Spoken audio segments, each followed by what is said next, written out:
दोस्तों, जब कोई बड़ी घटना होती है ना, तो उसके पहले कुछ छोटे छोटी घटनाएं घटती हैं।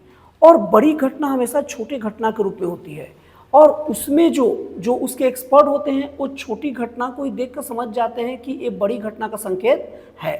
इसलिए आज के वीडियो में मैं ऐसी घटना के बारे में जिक्र करूंगा जो पहले छोटी घटना घटी और उसके बाद बड़ी घटना घटी, और उस घटना के संकेत शुरू से मिलने लग गए थे।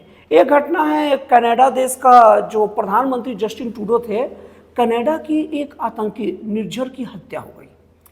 अब वहां के जो जस्टिन ट्रूडो थे, उनके पास कोई सबूत प्रूफ नहीं था। बिना सर पैर का इसका आरोप भारत पर लगाया। भारत ने सीधे बोला सबूत दीजिए भाई, आरोप लगा रहा, सबूत दीजिए कि कैसे भारत का हाथ है। अब वो सबूत नहीं दे पाए और इसको लेकर वो अमेरिका और अपने खास दोस्त ऑस्ट्रेलिया के पास भी गए। उस वक्त कनाडा और अमेरिका के संबंध अच्छे हुआ करते थे।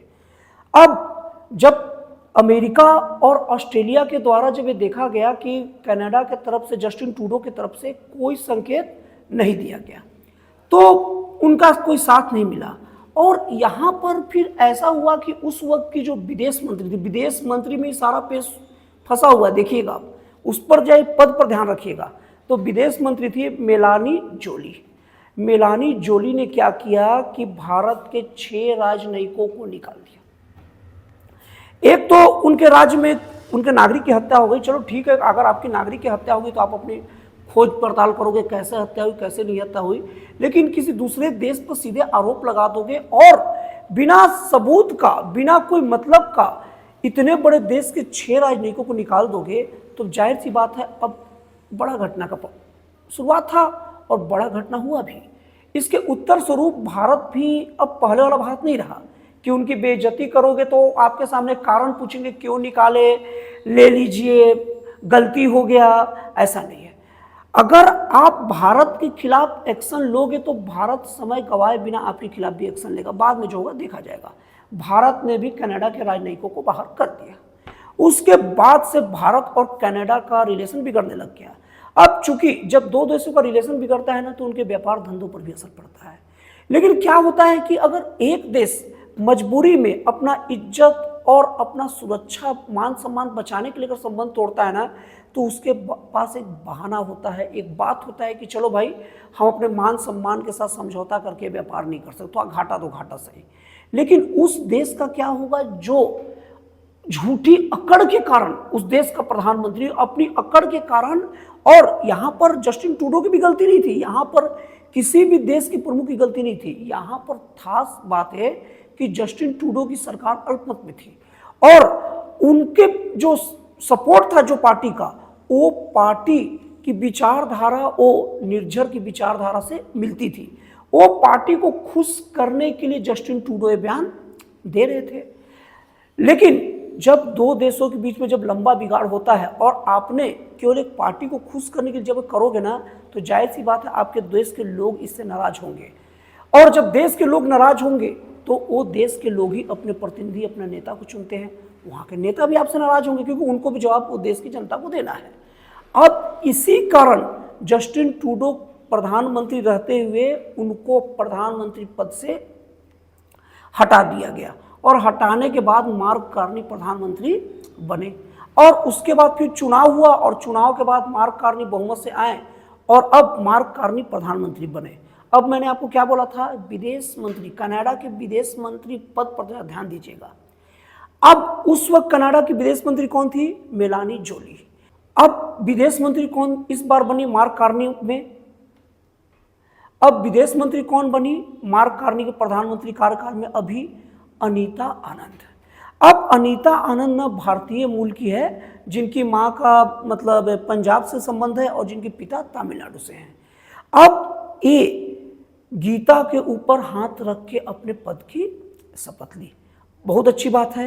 अब इसके बाद में मार्क कार्नी ने अनीता आनंद को चुना, एक तो भारतीय विदेश मंत्री कनाडा की, भारतीय मूल की, और उसके बाद में ये बात बोला कि अब भारत से रिश्ते आपको ही सुधारने हैं।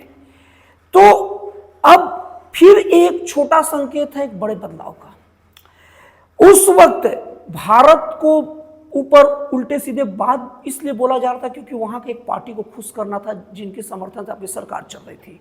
लेकिन अब वो जो गलती हुई थी, गलती किसी से भी हो जाती, गलती में दिक्कत नहीं है, लेकिन गलती की जब सुधार नए सिरे से शुरू होती है ना, तो वो एक स्वागत योग्य होती है। अब यहां पर विदेश मंत्री एक तो भारतीय ही नियुक्त करना और उनको ये बात कहना कि आप भारत की जो भी देख रेख है संबंध अच्छा बनाना आपका काम है, मतलब कि ये बहुत बड़ा संकेत है अभी कि फिर से कनाडा और भारत के रिलेशन अच्छे होंगे।